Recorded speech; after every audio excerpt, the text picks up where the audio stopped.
बाजार बोलता है, इसमें एक बार देख लेते हैं कौन से डेटा हैं आज जिसमें कि कुछ सिग्नल मिल रहे हैं। पहले शुरुआत करते हैं एफआईआई से। एफआईआई का डेटा अभी भी कुछ खास पॉजिटिव हो नहीं रहा है।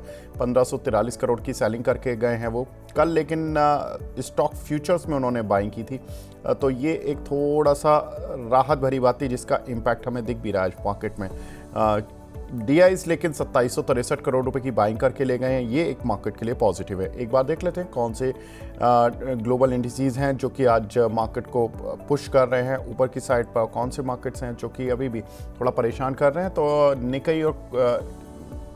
निकाई फ्लैट है, हैंसेंग करीब 1% नीचे है, कोस्पी करीब 1% ऊपर, शंघाई फ्लैट है, डाउ कल फ्लैट बंद हुआ। तो एशियन मार्केट से तो कोई खास ज़्यादा संकेत मिल नहीं रहे हैं। एक बार देख लेते हैं कि आज के टॉप गेनर्स और लूजर्स कौन से हैं।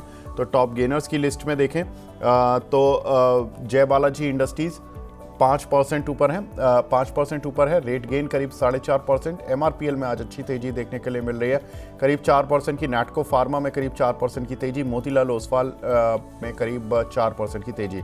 तो आज काफ़ी कुछ है जो कि हाई बीटा शेयर्स थोड़ा सा तेज होते हुए दिख रहे हैं, लेकिन गैब्रियल काफ़ी तेजी के बाद आज 4% नीचे आता हुआ दिखाई दिया। नायका में ब्लॉक डील का इम्पैक्ट, रेमंड में करीब 3% की गिरावट देखने के लिए मिल रही है। डी मार्ट और पीएनबी यहाँ पर करीब 2.5 से 3% की गिरावट देखने के लिए मिल रही है। तो ये सभी शेयर्स जो कि आज मार्केट की तेजी में भी कंट्रीब्यूट नहीं कर पा रहे हैं, लेकिन मार्केट की तेजी में एक्चुअल में कंट्रीब्यूट करेगा कौन और कैसे करेगा, इन सभी मुद्दों पर बात होगी। हमारे साथ खास मेहमान जुड़ चुके हैं। हमारे साथ विनीत बोलिंजकर सर जुड़े हैं, हेड ऑफ रिसर्च हैं वेंचुरा सिक्योरिटी से। Vineet sir, hi, good morning. Morning to you Vivek. Vineet sir, इस समय देखिए, एक जो इम्पॉर्टेंट चीज मार्केट शायद फोकस कर रहा है वो है ट्रेड डील। आपको कैसा लग रहा है, क्या उम्मीद है कि ट्रेड डील से, कि इंडिया की ट्रेड डील कब हो जाएगी? 9 जुलाई से पहले हो जाएगी या नहीं होगी, और वो पॉजिटिव होगी या नेगेटिव होगी?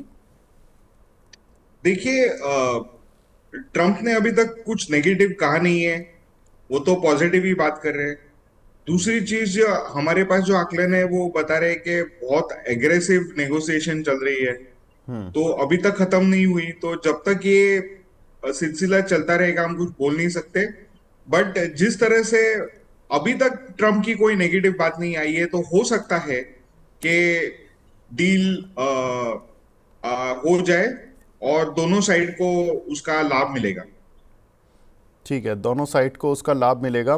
वियतनाम के साथ कल उन्होंने डील की है, और वियतनाम के हमने देखा कि वियतनाम का मार्केट जो था सर, जब उन पर सबसे ज़्यादा टैरिफ लगाया गया था 46% का, तब उस समय उनका मार्केट सबसे तेज गिरने वाले मार्केट्स में से एक था। लेकिन उसके बाद वहाँ पर वी शेप रिकवरी देखने के लिए मिली है, और अप्रैल के बाद से, अप्रैल का लो था वियतनाम इंडेक्स का ऑलमोस्ट 1100, और अब वो लगभग 1400 पहुंच चुका है। मतलब वियतनाम का इंडेक्स तो वहाँ से लगभग 25 से 30% चल चुका है। और जो वियतनाम की कल ट्रेड डील की अनाउंसमेंट हुई है उसके बारे में बता दें कि ब्रिटेन और चीन के बाद तीसरी डील ये क्रैक की अमेरिका ने, और अमेरिकन गुड्स पर वियतनाम में 0 टैरिफ लगेगा। वहीं वियतनाम के गुड्स पर करीब 20% टैरिफ अमेरिका में लगेगा। तो वियतनाम के लिए ये राहत भरी बात है या ये थोड़ा सा दिक्कत वाली बात है? विनीत सर, ये कैसे देखें कि एक, देखिए, एशियन कंट्री के साथ डील होती है जिसमें कि वियतनाम पहले टैरिफ एंजॉय, बहुत मिनिमम लो टैरिफ एंजॉय कर रहा था, 20% टैरिफ तो उनको मिनिमम देना ही पड़ेगा। और उनके यहाँ पर सबसे बड़ी प्रॉब्लम ये कि उनके यहाँ पर सारे ही अमेरिकन गुड्स का एक्सेस हो गया, वो भी 0% ड्यूटी के साथ। अगर, मतलब, अमेरिका की इससे पोजीशन पता लग रही है कि डोमिनेंट पोजीशन है, और वियतनाम के साथ उनका ट्रेड सरप्लस भी काफ़ी था, मतलब वियतनाम का ट्रेड सरप्लस ज़्यादा था। तो इस डील से कैसे हम अंदाज़ा लगाएं कि इंडिया की डील कैसी होगी? नहीं, आप सोचिए कि कौन सी गुड्स है जो अमेरिका की वियतनाम में बिकती है, वो उसका डिटेल हिसाब करना बहुत जरूरी है। हमने ये डील स्टडी नहीं की है तो इसके ऊपर बात नहीं कर सकते।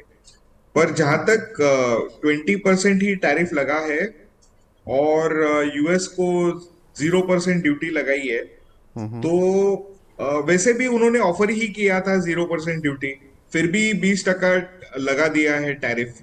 तो टैरिफ तो लगना ही है, वो तो हमें समझ में आता है इससे कि टैरिफ तो लगना ही है। भले इंडिया पे कम टैरिफ लगे।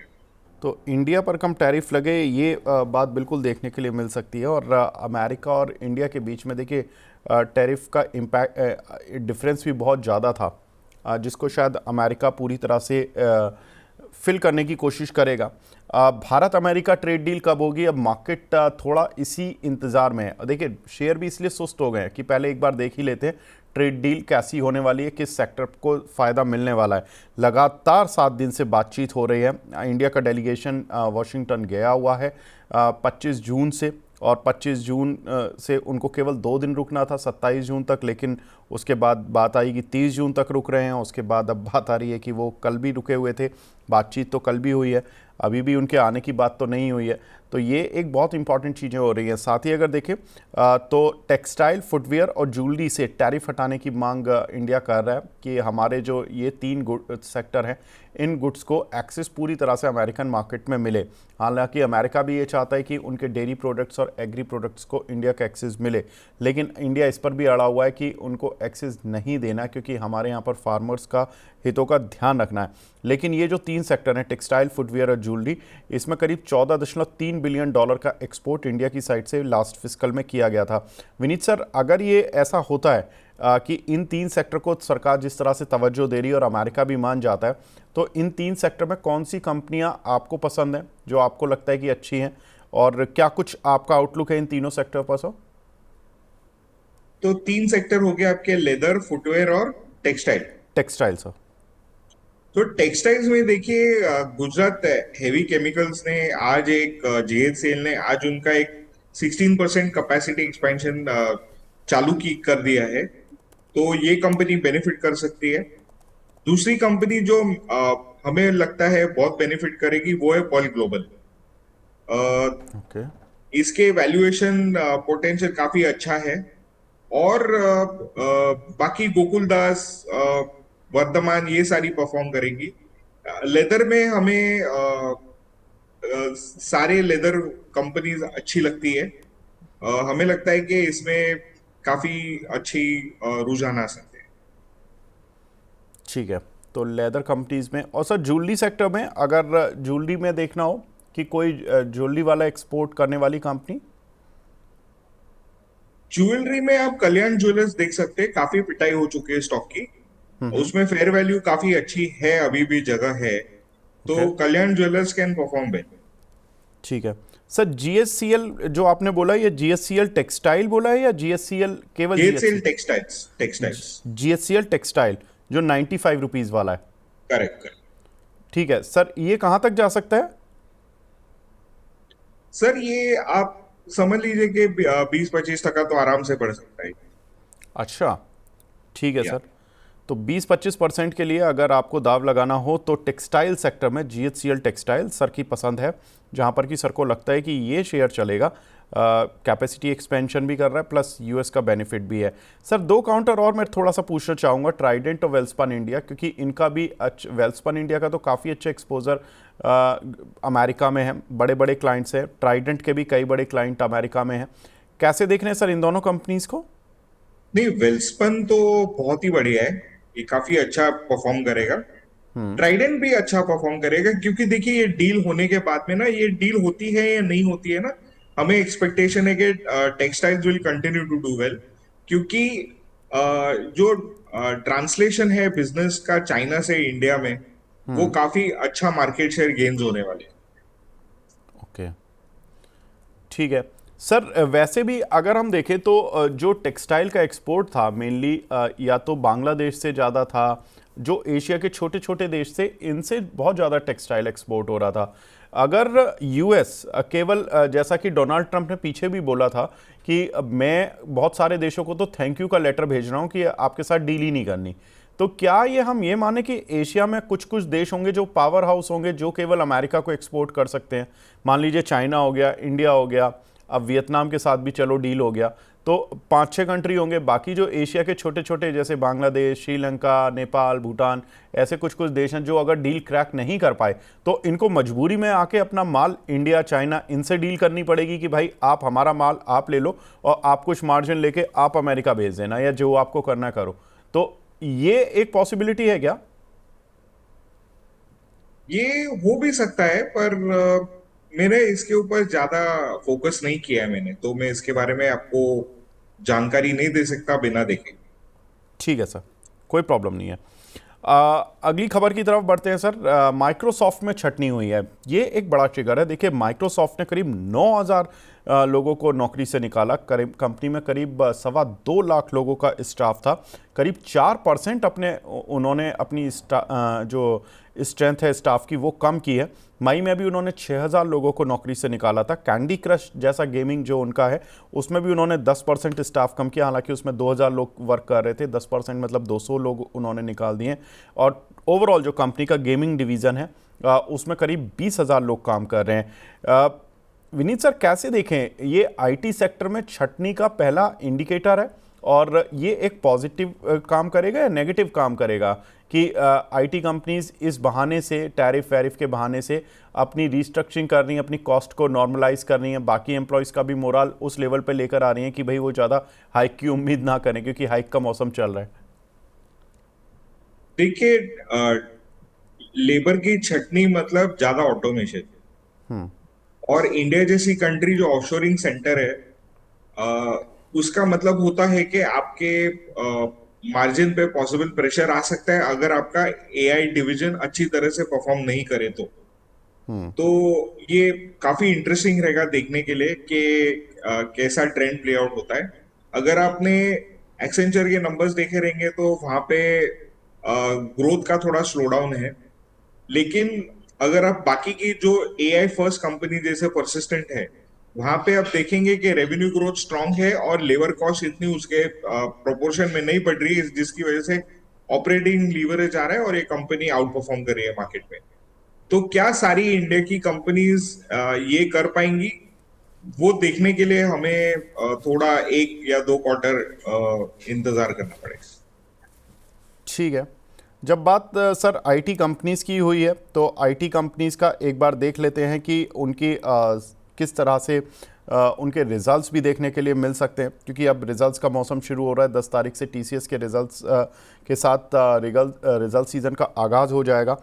तो आईटी सेक्टर के रिजल्ट्स में चलिए हम इस पे बात करेंगे सर, विस्तार से बात करेंगे, लेकिन एक बार मैं एस्टीमेट्स दिखा देता हूँ। ये कुछ एक एस्टीमेट्स हैं। टीसीएस के रिजल्ट्स हैं, इन्फोसिस के रिजल्ट्स हैं, एचसीएल के रिजल्ट्स, विप्रो, टेक महिंद्रा, इनमें सभी में करीब आधा से 1% की ग्रोथ एक्सपेक्टेड है।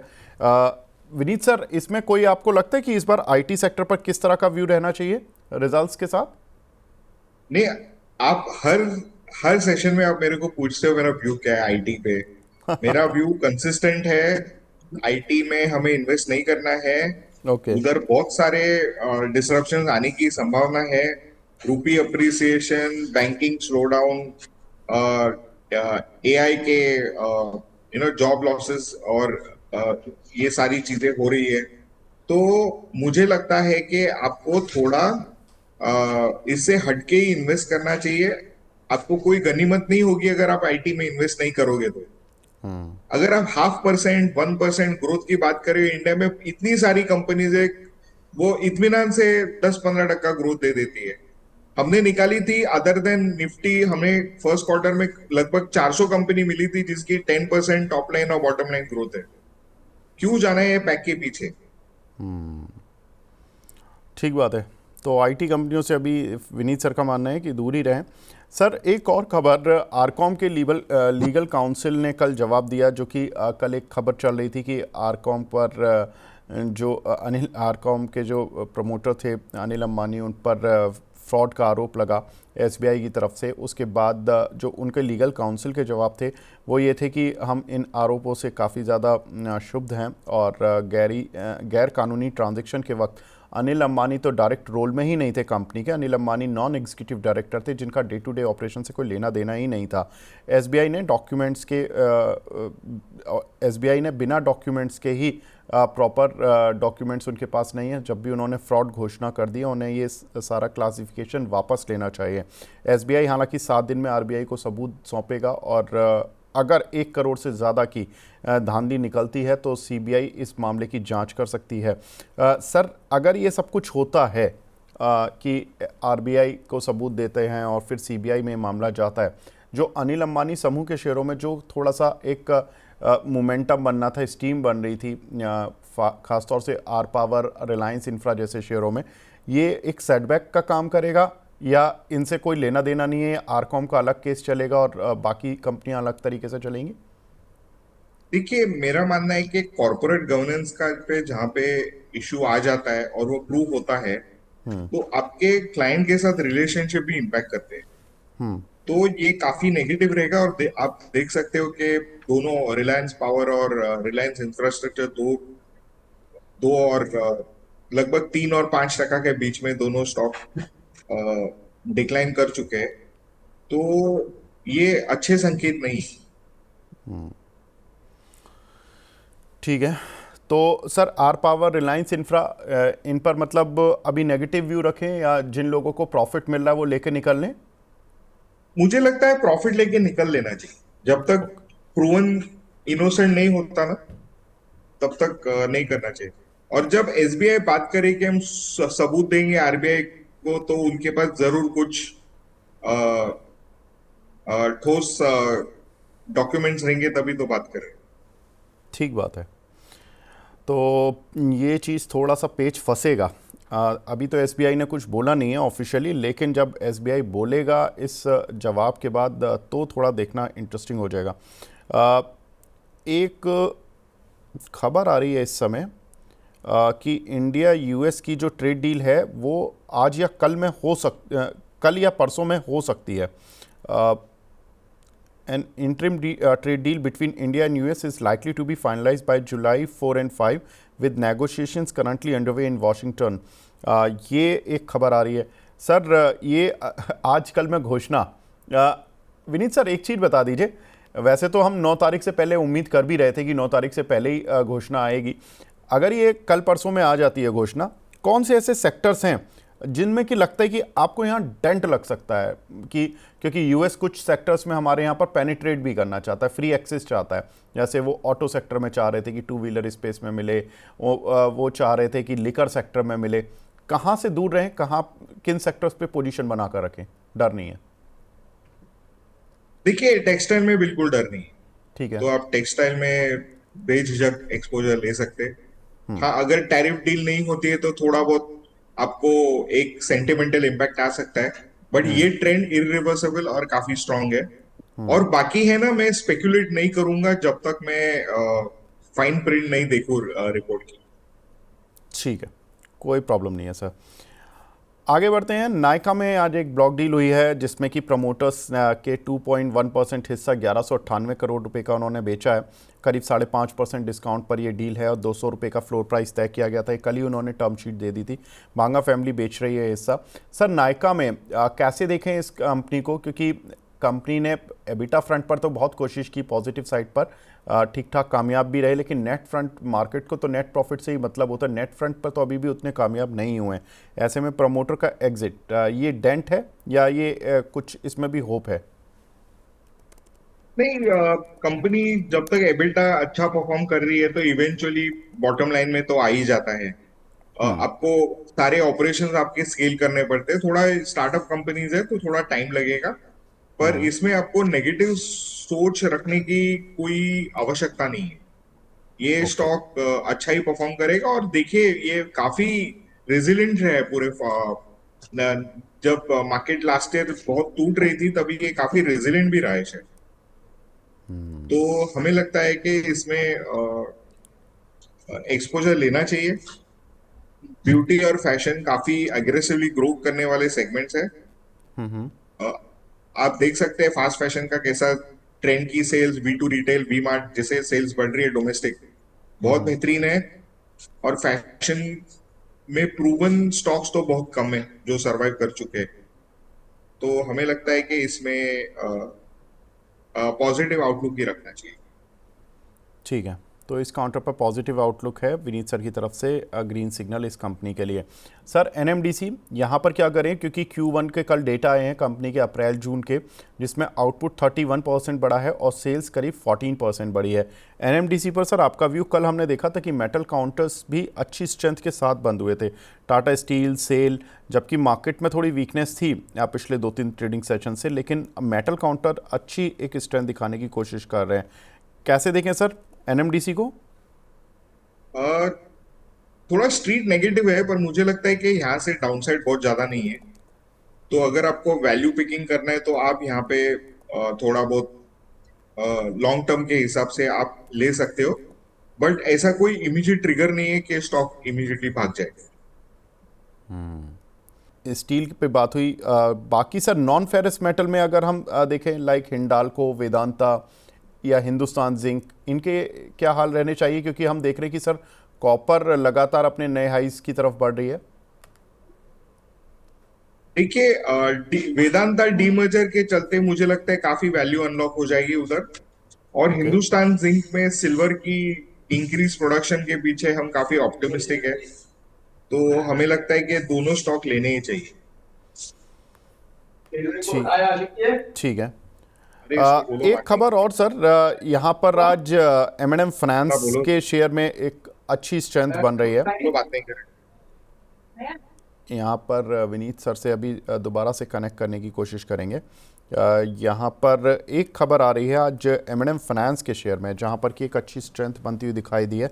जहाँ पर Q1 बिजनेस के अपडेट आए हैं उनके, वो तो ठीक आए हैं, लेकिन मॉर्गन स्टैनली कह रहा है कि यहाँ पर थोड़ा सा एसेट क्वालिटी कंसर्न्स हैं, लेकिन काउंटर शायद Q1 अपडेट्स पर ज़्यादा तवज्जो दे रहा है, क्योंकि ऐसे जो एसेट क्वालिटी के कंसर्न है वो पहले भी आ चुके हैं। जब इनके साथ एक केस हुआ था, इनके एम्प्लॉय ने कुछ धोखाधड़ी की थी। विनीत सर, M&M फाइनेंस और बाकी NBFCs पर आपका व्यू? यहाँ पर Q1 अपडेट तो अच्छा है, काउंटर पे आज स्ट्रेंथ भी बनती हुई दिखाई दे रही है M&M फाइनेंशियल पर, क्या रहेगा सर आपका आउटलुक?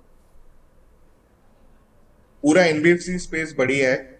इसमें टॉप पिक चोलामंडलम आता है, followed by Shriram and Bajaj finance. MNM एक डार्क हॉर्स के जरिए अच्छा परफॉर्म कर सकता है, और यहाँ पे आप परसेंटेज अप्रिसिएशन काफी अच्छी देख पाओगे। ठीक है। एक सर HDB फाइनेंशियल जो अभी लिस्ट ही हुआ, और कल भी इसने अच्छा कमाल किया लिस्टिंग के बाद, और आज भी करीब 3.5% ऊपर है। सर जिन लोगों को IPO में अलॉटमेंट आया, क्या वो प्रॉफिट बुक कर लें या अभी होल्ड कर चल सकते हैं?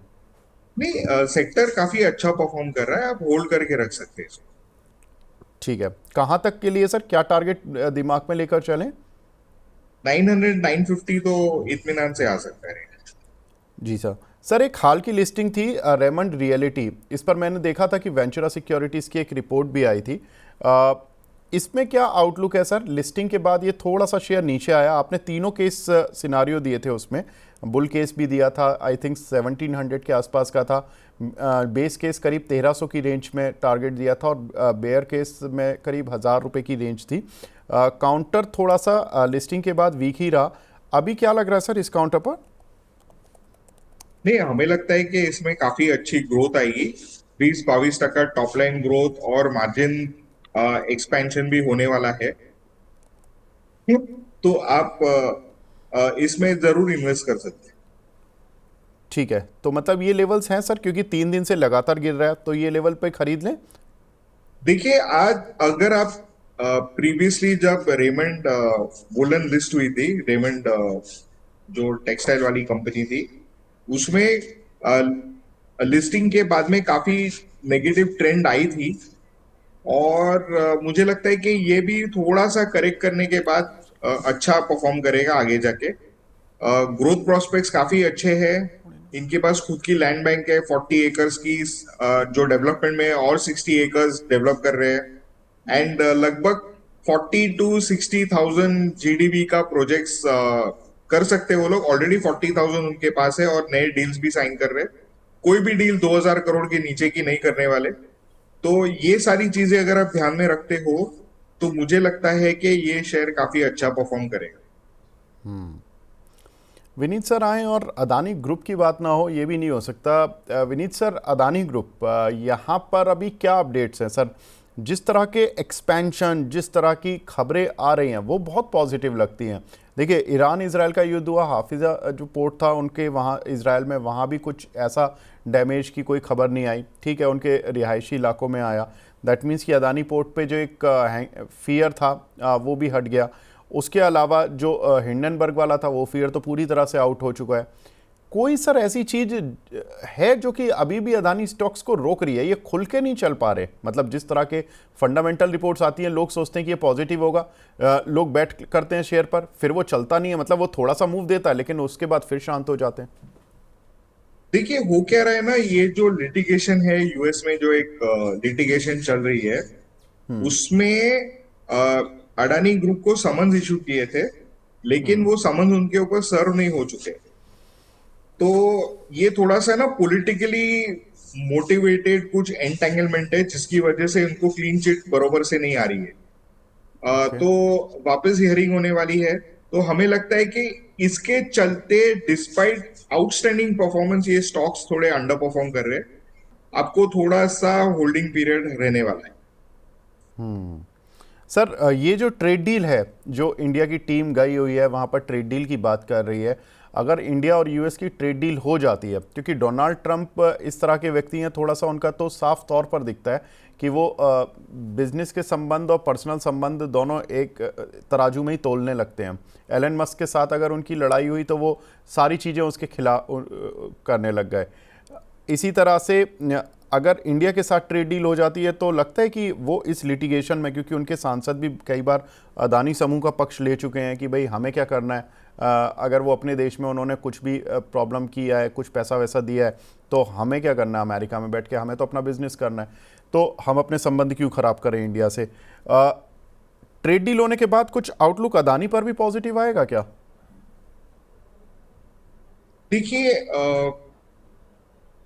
इसके ऊपर ना थोड़ा सा मिक्स्ड, इसमें ना हमेशा हर एक चीज इजीली आप डाइग्रेस, ऐसा है ना, खुल के नहीं होता है। क्योंकि डीप स्टेट समझता है कि Adani is a strong force for India, और वो इंडिया को दबाव में रखना चाहते हैं। और ये सारी चीजें जो चल रही है, और ये प्रेशर डाला जा रहा है इंडिया में कि वो अपने सारे मार्केट खोल के डीप स्टेट को समर्पित हो जाए, और इसको पूरी तरह से इंडिया रेजिस्ट कर रहा है। और इसकी वजह से ये डील नहीं हो रही है।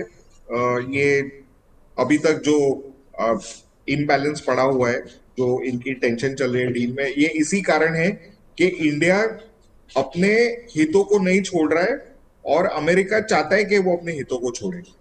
तो उसके पीछे ये सब पॉलिटिकल पेच है, और इसमें अंबानी, अडानी और ये सारे ना कठपुतलियां हैं जिनको मैनिपुलेट किया जा रहा है। तो जब तक ये क्लियर चीज नहीं होती है ना, तब तक आप देखोगे कि स्टॉक प्राइस थोड़ा प्रेशर में ही रहेगा। पर जिस तरह से ग्रुप ग्रो कर रहा है, और जिस तरह से, देखिए इसमें ना अडानी ग्रुप में बहुत इंटरेस्टिंग चीज है। अगर ये ग्रोथ करते हैं तो आपके नंबर्स अच्छे आएंगे, अगर ग्रो नहीं करता है ना तो डेट रीपेमेंट अच्छी हो जाएगी, जिससे मार्केट कैप बढ़ जाएगा। तो दोनों में पॉजिटिव इम्पैक्ट है। और हमें लगता है कि जब तक ये सारी चीजें सॉर्ट नहीं होती है, तब तक ये प्राइस प्रेशर में रहेगा, लेकिन ये थोड़े थोड़े बढ़ते ही रहेंगे सर। ठीक है सर, लास्ट टाइम आपने एटीजीएल बोला था कि ये मल्टी बैगर बनेगा, अगर मैं सही हूँ तो, क्योंकि अदानी करेक्ट। स्टॉक्स पे सर बहुत सारी बात होती है। अ, इनमें अभी भी एटीजीएल ही सर मल्टी बैगर सर कहाँ तक की सोच रखनी चाहिए, और कौन से अदानी स्टॉक्स पर आप ओवरऑल पॉजिटिव हैं, एक बार फिर बता दीजिए सर, क्योंकि आउटलुक काफ़ी चेंज होते रहते हैं। नहीं, कोई आउटलुक चेंज नहीं है। ATGL, Adani green, Adani enterprises, Adani ports, ये Adani energy solutions, Adani power, ये सारी चीजों पे हम काफी ऑप्टिमिस्टिक है। तो इनमें आपको इन्वेस्टेड रहना चाहिए। आप जो भी स्टॉक आपको अच्छा लगता है आप ले सकते हो। मैंने आपको बताया कि अगर आपको मल्टी बैगर गेन्स देखने हैं तो आपको एटीजीएल लेना पड़ेगा, लेकिन इसमें आपको थोड़ा धीरज रखना पड़ेगा।